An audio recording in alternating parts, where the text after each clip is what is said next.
Good morning. तर तुम्हाला सगळ्यांना माहीतच आहे, गावाकडची सुरुवात अशी मस्त अशा वातावरणानं होते.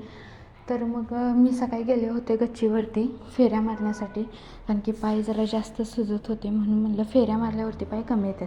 तर खाली आल्यावरती बघते तर स्वयं पण आमचा उठलेला होता आणि शिवमदादा पण उठलेला होता.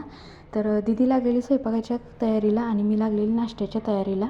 दुपारी स्वयंपाक जेवण वगैरे झाल्यानंतर आम्ही लागलो मोमोच्या तयारीला, कारण की दीदी जाणार होती कुंडलला जाताना ती मोमोज घेऊन जाणार होती आणि घरी खाण्यासाठी पण केलेले होते. जर तुम्हाला ह्याची रेसिपी पाहिजे असेल तर नक्की कमेंट करून सांगा आणि मोमोज कसे झालेले आहेत हेही नक्की कमेंट करून सांगा. तर मोमोज वगैरे झाल्यानंतर दीदी आवरून गेली कुंडलला जाण्यासाठी आणि आम्ही लागलो बाकीच्या कामासाठी. मला आंबे खूप खाऊ वाटत होते, म्हणून आईंनी रानात जाऊन शेवग्याची शेंगाने आंबे घेऊन आलेले होते.